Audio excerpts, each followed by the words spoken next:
And we're on. Hello and welcome to podcast episode 138 of Rope-a-Dope Boxing. But the two Daves are back once again on a Thursday to bring you a prediction and preview show. If you're new to the channel, please like, share, and subscribe. You heard from us Monday, and our good mate Magic Mickey McGraw, whatever he calls himself, having his input in a 2-hour, 20-minute episodes bumper issue episode, if you like. A bit shorter tonight. This is purely previews and predictions. As we have had a stacked month in July. We come to the back end of it now. There's a few. I think we've got about 7 fights to go through into the weekend, and then it kind of goes stagnant and dead, which we kind of need, if you like. But we are going to jump straight into it. I'm going to start off with the dreaded, as I always say now, prediction league. And when I say dreaded, you know what's fucking coming. I have thought about doing a bit of a no mass, a bit of a Daniel Dubois or Tim Tszyu going into this, but let's have a bit of confirmation going into the end of July. So, prediction league, as I said there, last week's scores going into the weekend was myself 10, Dave 13. So we had Usyk Dubois, who both went for Usyk by stoppage. I went for round 9. Dave went for round 8. Usyk did it in 5, so there's 3 points apiece there. Okoli Lorena, we both went for Big Lawrence. I went by stoppage, so there's just a 1 point for me there. Dave went on points, so he picks up 3. Daniel Lappin against Louis Edmondson, both went for Lappin. Again, I went for the KO, so just 1 point for me there. And Dave went for Lappin on points, so he picks up 3 there. Barrios, Pacquiao, both went for Barrios, ended up a draw, so 0 points there. Fundora, Zhu, both went for Zhu, so 0 points there. Cruz versus Salcido, it was supposed to be Fierro, but we still obviously went with the Pitbull. Both went on points, so there's 3 points apiece there. Bam, Cafu, obviously both went for KO. I said 5, Dave said 4. Bam did it in 10, so there's 3 points apiece there as well. And Trevor McCumbee versus Diego Pacheco, we both went for the KO.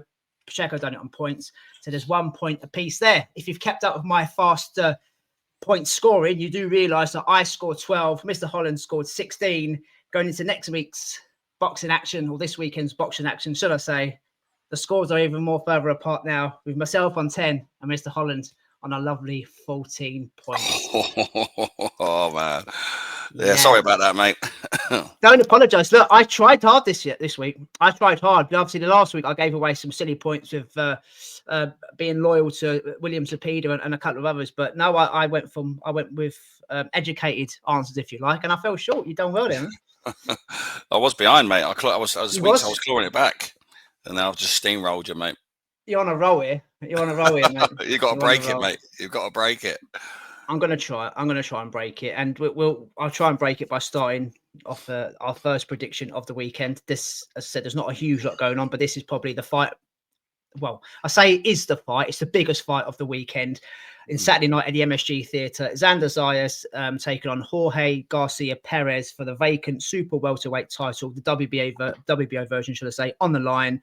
It was supposed to be Xander Zayas versus Sebastian Fundora. Went to purse bids. Fundora obviously pulled out. We spoke about Fundora on Monday's show, fighting against Tim Tszyu. He gave Tim Tszyu the rematch, which made the WBO kind of do things right. They put the number 1 contender in Zayas against the number 2 contender in Garcia Perez up for this vacant belt.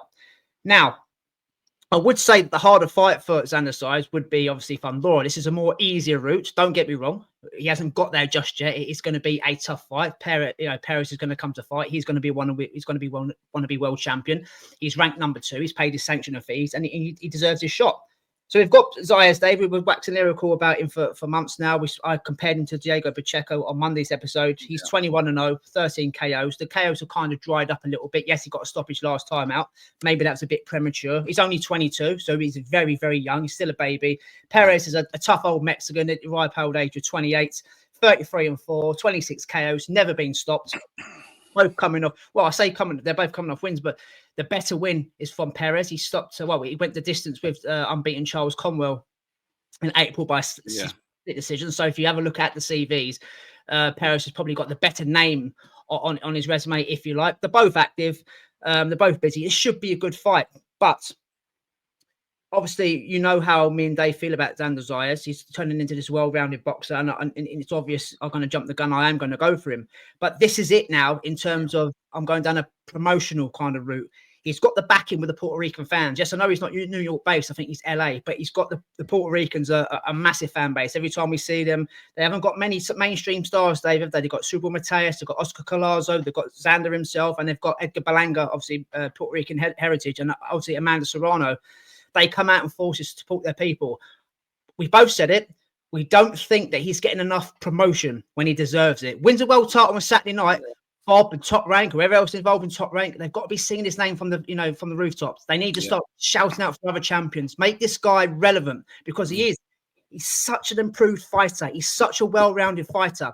I don't think he's going to get a stoppage at the weekend. I hope he does. I don't think he is. He's just going to put his boxing skills on show for the whole world to see. Well, it'd be for the whole of the US and us hardcore boxing fans around the world.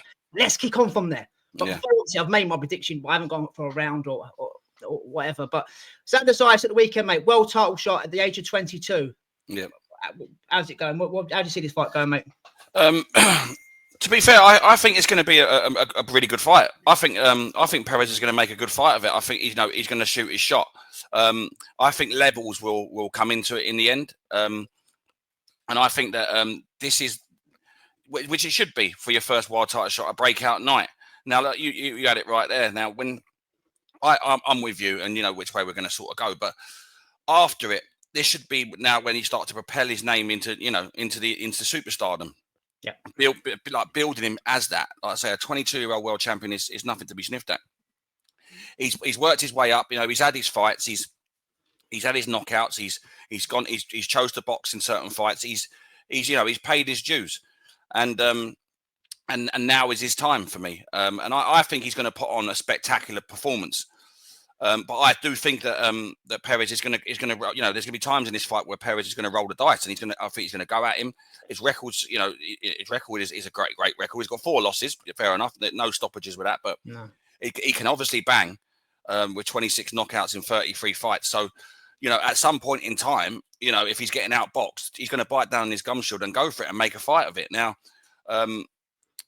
I believe, and I'm with you. I think that Xander Zayas is the next big star to come out of the US. We sort of waxed lyrical about him up to this point. We always said that he'd be world champion, and whatnot. But I think he would end up being the complete fighter. But I'm with you. I'm concerned on the promotion of him. The backing. His boxing and his fights and his fight style and everything that goes with it will talk for itself. But you do need, and we spoke about it for Monday's show about Josh Taylor. Josh Taylor is undisputed, but didn't have a backing at all. And it's now so all his merit. Yeah, we know he was great. He's going to go down as an all-time great, but he could have had so much more. And I don't think it'll be as drastic as that with Xander Zayas, but I do feel that there's not enough sort of screaming on the rooftops, as you said, or shouting his name. If he say what you want about Eddie Hearn, if he's with Eddie Hearn, he's being spoken about in every conversation. He's screaming his name. You know what I mean? He does that very well for his fighters. At the Top Rank, the same with Yanni Beck. Bob's asleep. Yeah, Bob's asleep. What is he? 90, whatever he is. He's asleep. He is, yeah. Like I say, so there's so much more that could be done. Yeah. To promote these boys. But on Saturday night, he's going to speak for himself and become the new world champion. And I'm with you. I think Xander Zayas becomes world champion. There'll be moments in the fight that Perez will have where he'll stick it on him. But I think he will come through that and show serious skills.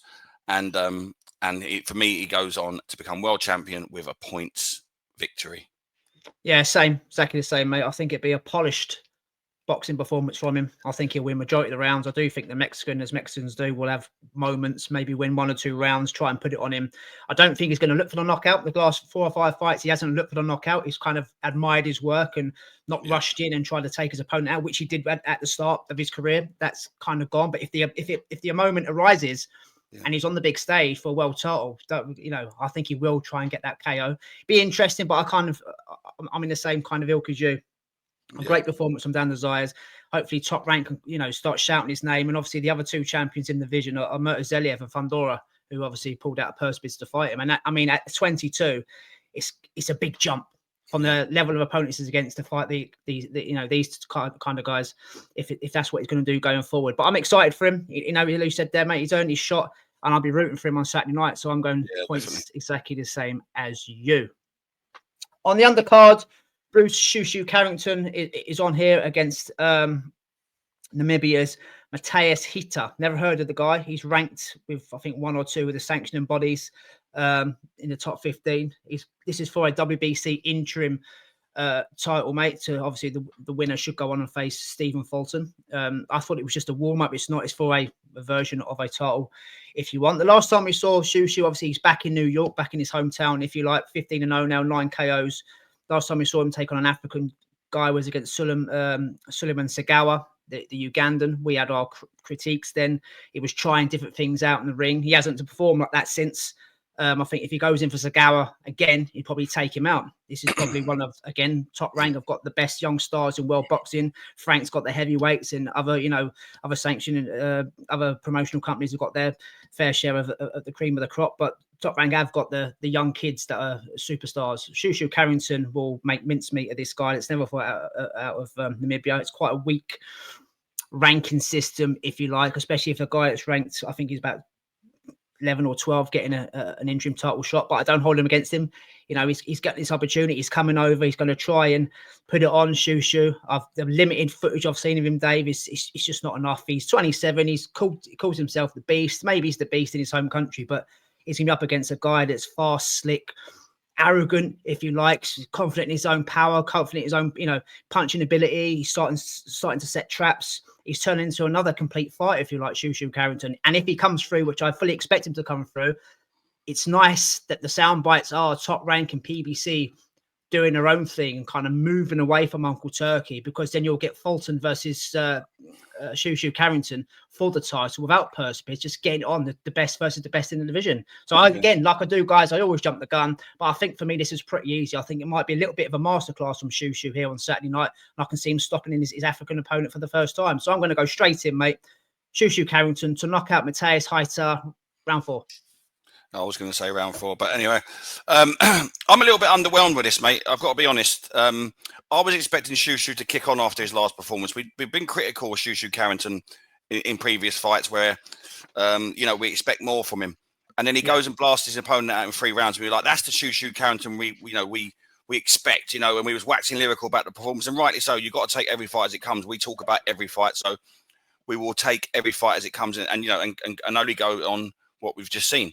Mate, this must have been ordered, though. This must have been ordered by the WBC because it's for the interim title. But sorry, mate. Yeah, I suppose. But like I say, I get vibes of, when they bring over these Africans that no one's heard of, that they got a knockout record, and when you see them fight, their fundamentals are ridiculous. It looks like they've never thrown a jab in their life. They haven't got any. That's right. Yeah. Yeah, and I get the vibes, this kind of vibes from this. I hope not. I really don't. But I'm expecting Shu Shu Carrington to come through it and put on a real good performance here, and I don't see any jeopardy. But on the flip side of that, and it may well have been ordered, and it might well be out of his hands. But I was expecting after his last performance, expecting it to be a name, and and pushing for the big names in the division, and rightly so, it's an interim title. So if it's going on an order of merit, he should be fighting for a world title next. But we know that won't happen.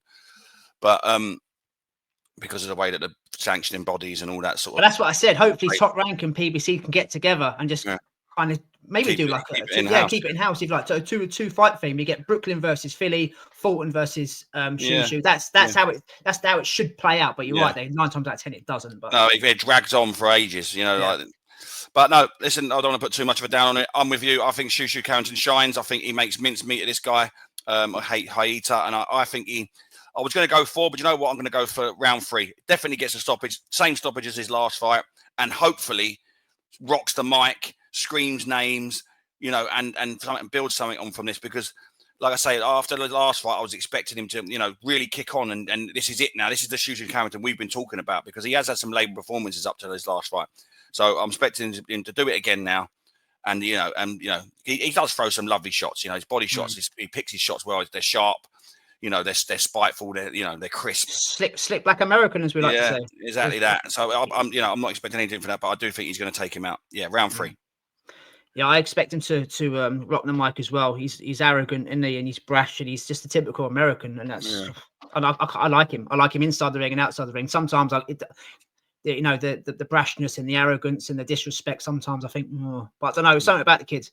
Yeah. Something about the kid. He's a future world champion, 100%. The same as this kid as well. My prospect of the year for 2025, Emiliano Vargas, out for the third time this year. Bit of profile building this again, Dave. Whether Bob takes him up to 20-0, 15-0, whatever he wants to do. Alexander Espinoza, 23-1, 9 KOs, been stopped twice in his career, the Ecuadorian. 13 years in difference. I don't want to sound like a broken record with Emiliano Vargas because he's fighting limited opponents, and that's why I said it's a profile builder for him. He's faster, younger, fresher, spiteful. He's got the looks, you know, he's got the name.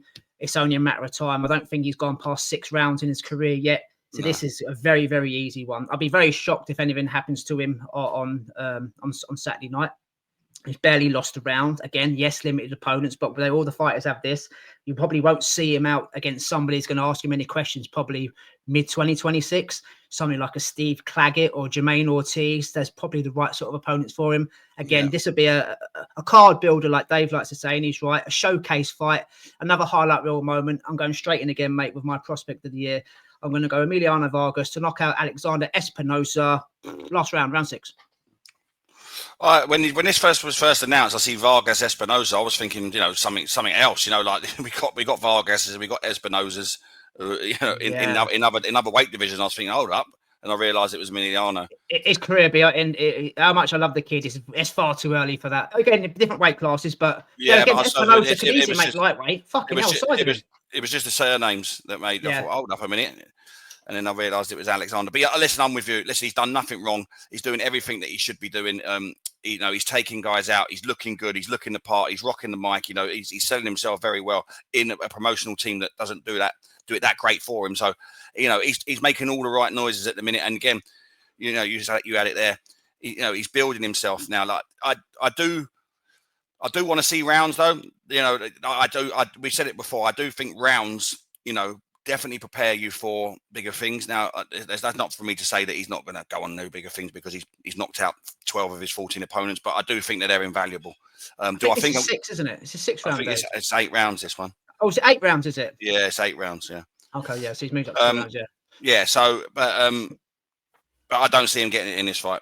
I think he's going to, you know, do what he does on a regular basis and take this guy apart and take him out. He's been stopped twice himself. He's 120. He's with 9 KOs, so decent enough power.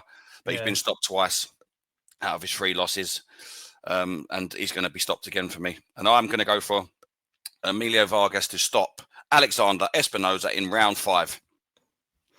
Yeah, it's a 34-year-old, isn't it, against a 23-year-old as well. So yeah.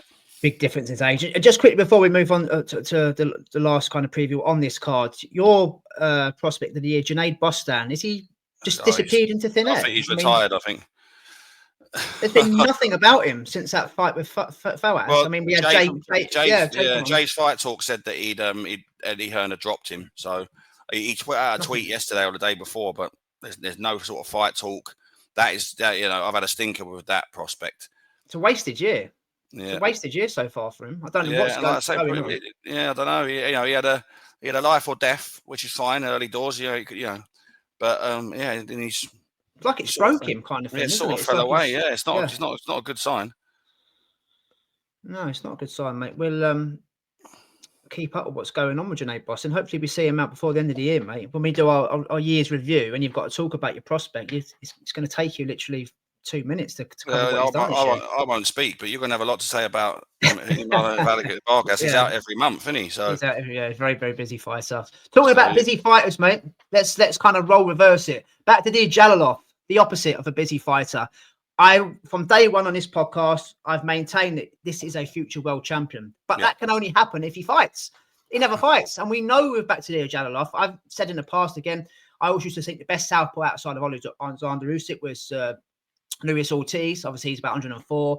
gave a little bit of recognition to Otto Wallin, and he crumbled against AJ and Derek Chisora. So I kind of retract that. He's not the guy I thought he was. Obviously, Dave used to say living off that Tyson Fury cut, and he's right. So the next best, well, probably leapfrogs them, is on a skill set, is back to Jalolov. You know, he's obsessed with fighting in the Olympics. He's a two-time gold medalist. I heard sound bites not so long ago. He's gone about doing it again.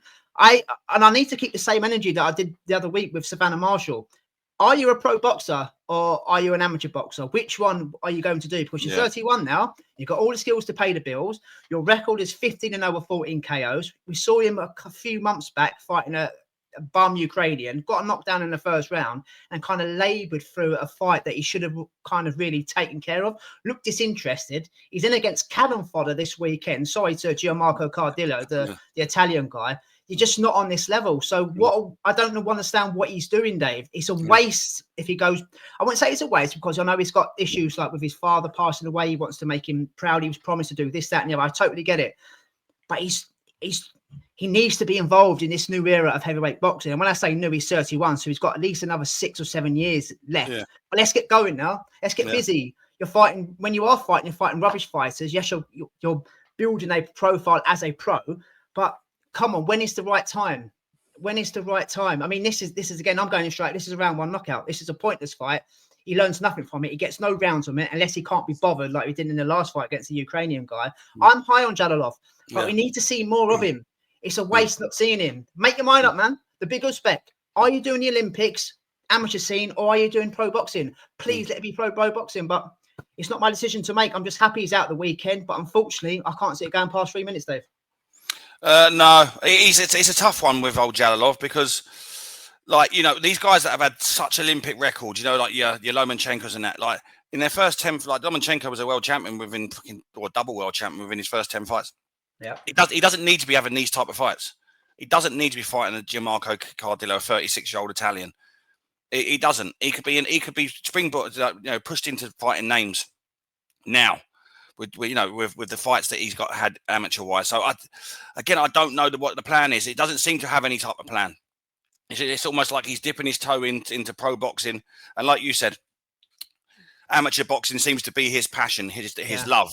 But okay, we'll do that. But then what is this? Because if you're not in this side of it to go on and be undisputed and do all the wonderful things that Alexander Usyk has gone and done, you know, he makes it all about legacy and stuff like that. Then what are you in it for? Because it ain't money. Because there's no way he's getting paid silly money to fight this guy.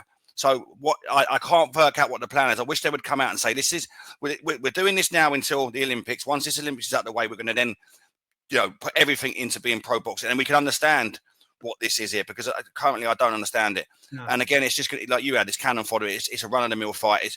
Is it a keep busy fight for things that are, for amateurs? I don't know. Keeping it, but. It's a strange one, but he's going to show his class here, and there's many levels in between what's going to happen here, and he's going to take this guy apart. He's going to take him away early. I'm going to go 3. I think Cardillo's never been stopped, so I'll give him till 3 before Jalolov makes the first time that he's ever been stopped. Yeah, that's fair. That's fair, mate. I think it was only a couple of years ago, 2 or 3 years ago, if that. He was ranked in every sanctioning body because of the inactivity and the level opponent. He's dropped out of 3 of them. So he's ranked at number 7 with the WBC. So once he takes care of this Italian guy on Saturday night, he's ranked number 7. I think FAO Jagba's ranked number 3, top rank. Put them 2 together. If not, let's jump up to Lawrence Okoli. If Ajit Caballero is happy to wait for what happens with Usyk and the belts fragmenting, get straight in for Coley. Let's not fuck about. Do number 7 versus number 1, then fights the winner. But it won't happen. It won't happen, Dave. Nah. As I said, we're confused on what he's doing and where he's going. Just let us know what's happening with him because he's got all the talent in the world. Oh, but it's and he's a big player. Should he put all his heart and soul into the heavyweight division? He's a big player. He's a problem. So he's a welcome problem, but not at this stage because he's not fighting anyone. Yeah, but this is on ESPN, ladies and gentlemen. Obviously, I don't know what's going on with Sky's deal with Top Rank now, but that's the only place I can find for us in the UK to watch it. But everybody else knows there are other ways and other means of watching this. Me and Dave will definitely be watching it. Yeah, and we'll bring you the preview sometime next week, or it might be the week after. I'll elaborate next week that you might have a week off, mate. Might have a little break from Robodope just for the week because I'm going away. So, oh, hello. Yeah, and holiday season. And I'm away the week after. Could be a long one. Could be a long old break. We've done a 2-hour episode, 2 hour 20 episode on Monday. So if we're both back in the same room 3 weeks time, you're looking at about 6, 7. I'll just take a couple of days off work just to cover it. Oh man, right. Little Caesars Arena, Detroit, hometown girl, the self-proclaimed GWOAT. Well, she's from Flint, Michigan, but she's fighting in Detroit, Michigan.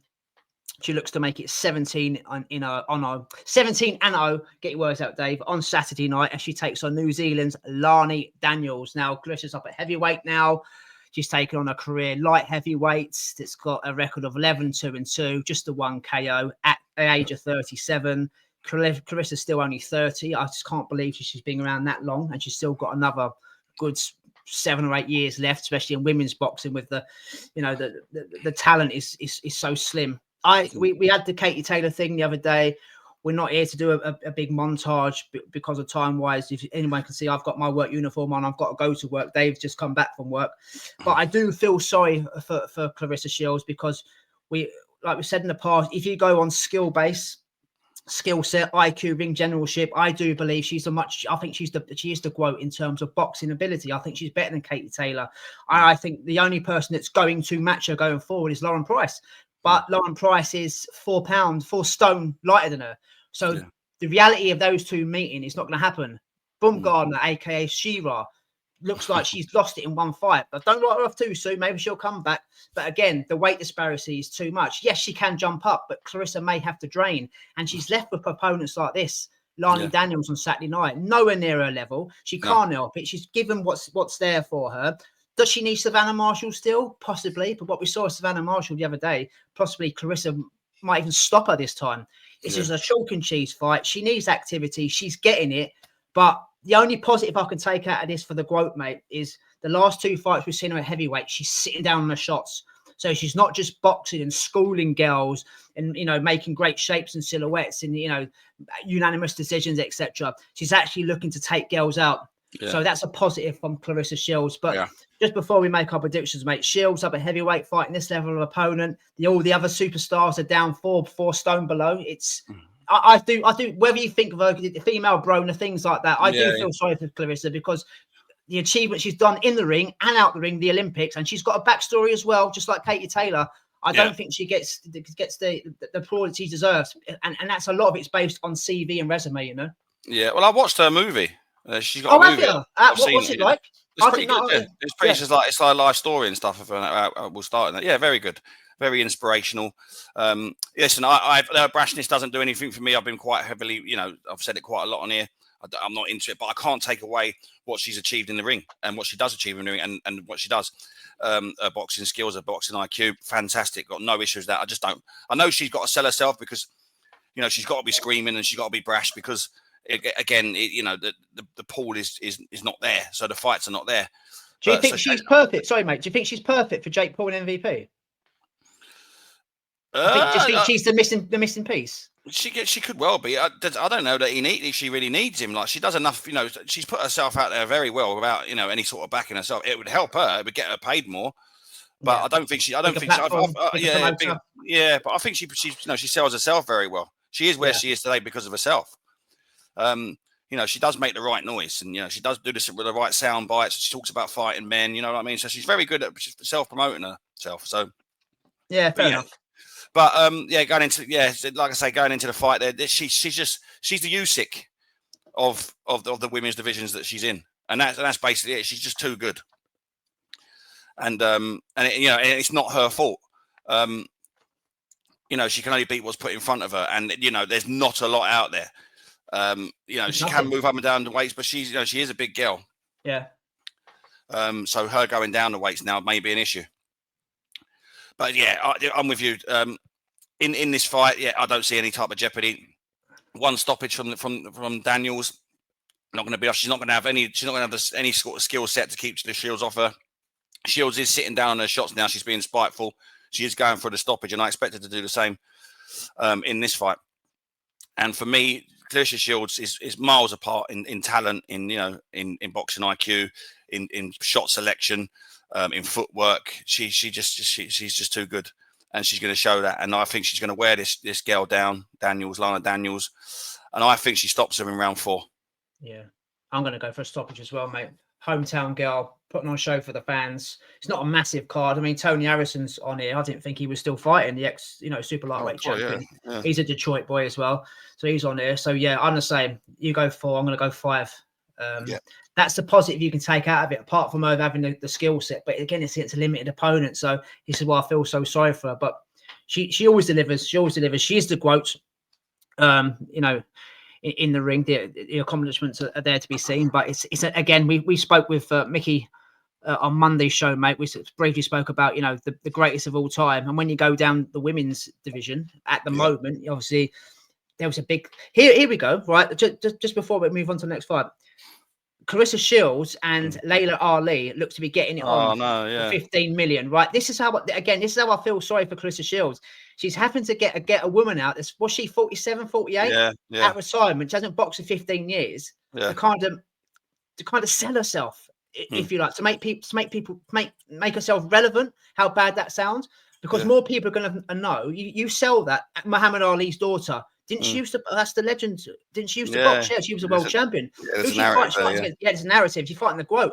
Maybe that's what I said. Maybe Jake Paul and Netflix get involved with that. People will watch it because they'll be intrigued of not so much Clarissa, but maybe Layla Ali, especially the younger generation that's never heard of her. That's Muhammad Ali's granddaughter, daughter. Oh, I'll have a watch of that. Maybe she's like him. Tell me about Clarissa.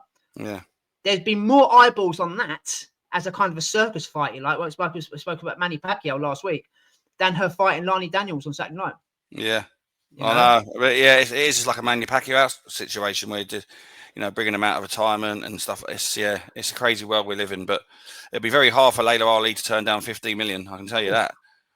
So we may see it happen, but again, Clarissa Shields shouldn't have to be doing that. You know what I mean? She's running out of options, man. She's great in her own right. Like, she's made a great career for herself. She's amazing at what she does. It's just a shame that there's no one to challenge her. So she has to do things like this, but she's going to make my light work of Lana Daniels. That's for sure.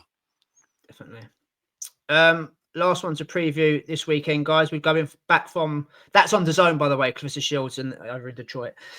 I'm going to jump back over to Friday night.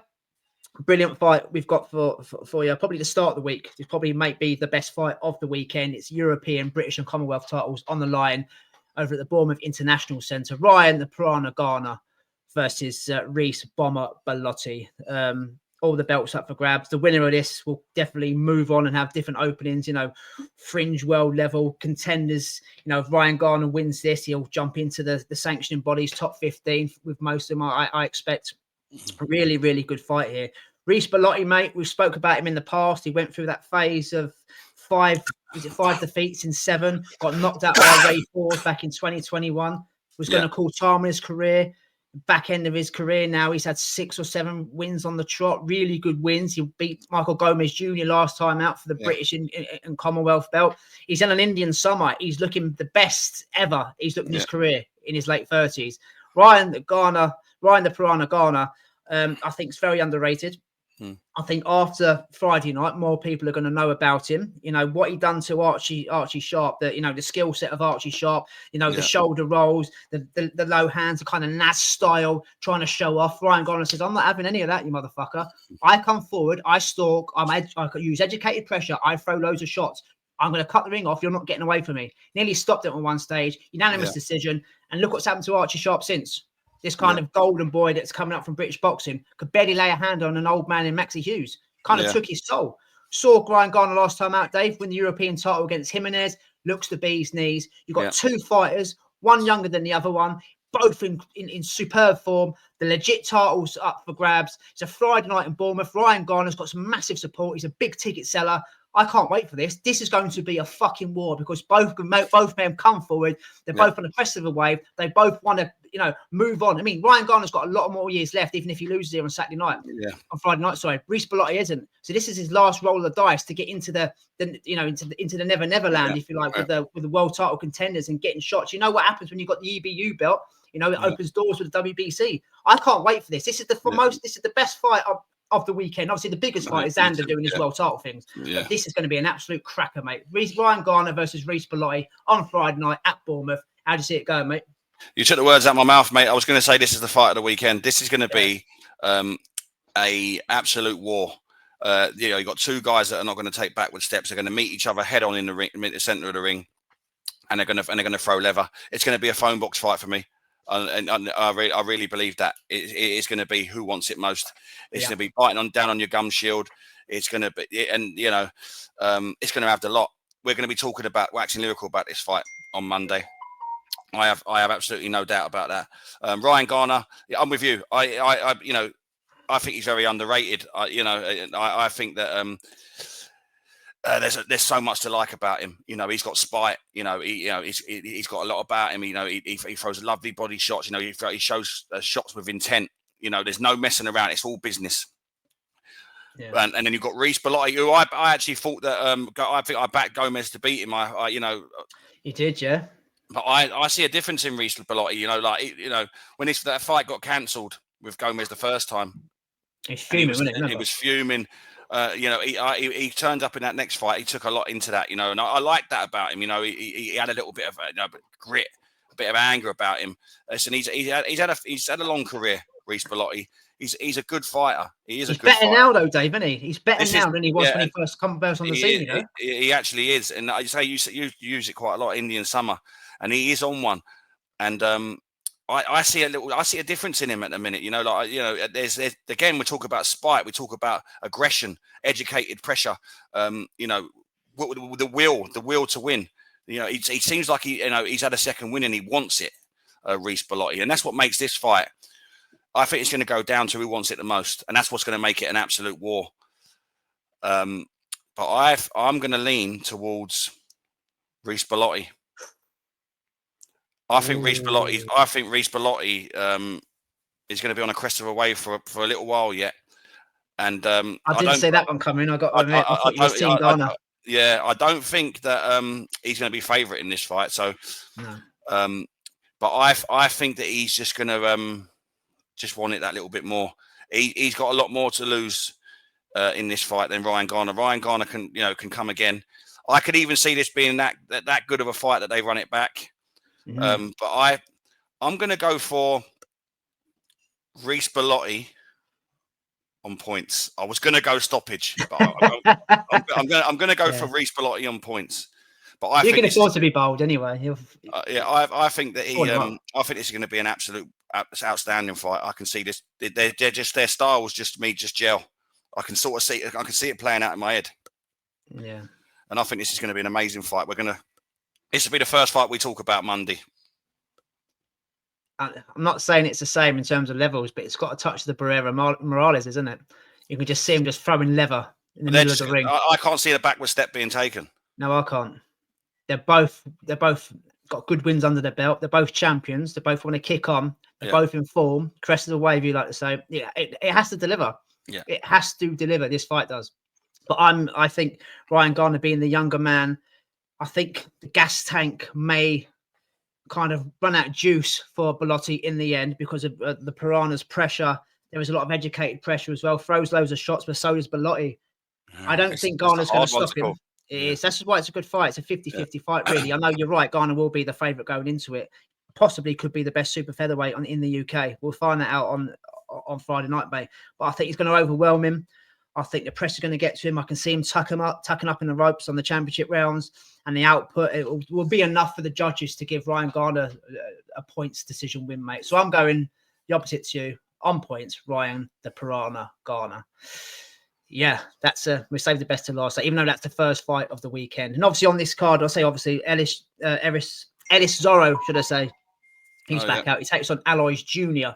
If anybody watches Liam's Fight Night picks, which will be out before this episode, me and Dave will be predicting that one as well. But I think we've done enough for tonight in terms of fights. The 7 fights we've covered. It's quite obvious where we're going to go in terms of which one will be paid to watch. I'd love to see Xander win a world title, but I think if you want edge of your seat entertainment, rock'em sock'em, and with a bit of skill set involved. You can't go wrong at putting Bournemouth, mate, on Friday night with Garner and Recce Bellotti, you know. So yeah.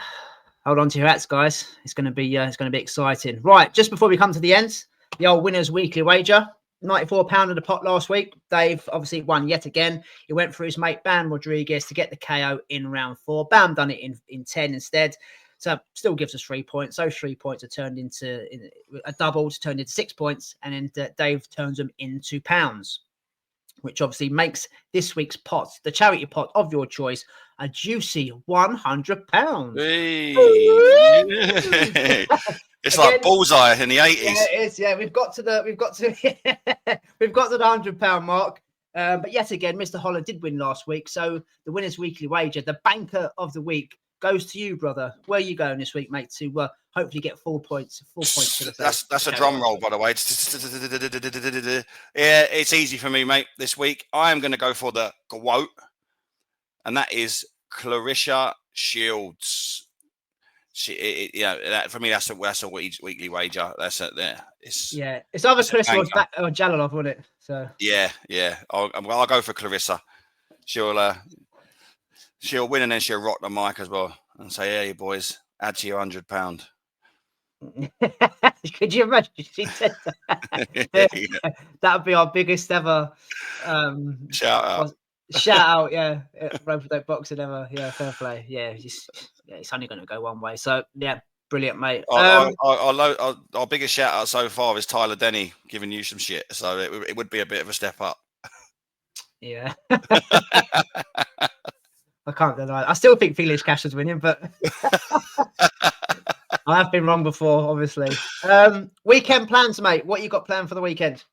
Not a lot. I'm due to go on holiday the weekend after, so I'll probably go down and see the parents. I've got to go and see my dad again. So yeah. So that'll be me for the weekend, mate. That's all I've got going on. What about yourself? Yeah, so I've got a parents' evening. Well, I say parents' evening makes it sound like school. We've got a parents' night out with my lad's football team on Friday. So you must have done it when Alfie was playing football. You've got to nominate the manager to stay on, and it's like the committee comes down, oversees the meeting, but it's basically an excuse for the parents to go and get fucking wankered. So I'll be on the piss on the Friday. Saturday, last day at work, break up Sunday morning. I'm going to watch the Stourbridge Women Reserves. That's how hardcore I am. They're playing a friendly against a tier 6 team. And then we're going away on Monday. We're going down to Devon for the week to my brother's house. So that's why I don't think we'll be doing a podcast next week. I would bring the laptop and the microphone and all that down there, but it's not going to go well with the missus. If I'm taking time away to do boxing chat, it's just going to cause too many arguments. Yeah. So I think we'll have a week off next week. And obviously you're away the week after. So wherever you're going, it's highly unlikely you'll be doing your boxing content. So we might not see each other for at least 2 weeks, brother. Oh my God. But on the plus side, we have got Kenshiro Taraji defending his world light flyweight belt on Wednesday over in Japan, courtesy of Uncle Honda. But apart from that, mate, there's fuck all happening. So it probably fell at a good time, you know. Yeah, it's almost like they done it on purpose, didn't they? Thought, you know what, the biggest boxing podcast in the UK, the Roper Dope Box podcast, they're on holiday, so we'll just cancel all the shows. Because their content goes out so far and wide that it's just not worth it. Yeah, I think the next big card, if you like, is August 16th. Moses Atoma and Dillian White. I'm sure that's the next one. Most relevant one, you know what I mean? I think there might be a UFC Fight Pass and Salita promotions, things like that, but I don't think there's a lot on, so we probably timed it quite well, to be honest, mate. Yeah, definitely. We'll try and squeeze one in before that one. Hopefully. Depends where we are, what we're doing, how we feel, and what's going on in the boxing world, mate. But we will be back for sure. But if not, I'm Moses Atoma to knock out Dillian White in round 2. He's gone in early there. He's gone in early. Yeah, it's going to happen, isn't it? It's going to happen. But right, 43 minutes. We haven't done 43 minutes for a long time. Let's keep it at 43 minutes, and let's fuck off, mate. That's the end of podcast episode 138. Please like, share, and subscribe if you're new to the channel via YouTube and Spotify, and you'll probably see us again in 2 weeks. So until then, stay safe. Have a great week or weekend, double weekend. I hope you've enjoyed this podcast and enjoyed the bloody boxing. Dave, see you soon, mate. Take care. Good night, mate. Peace out. Take care.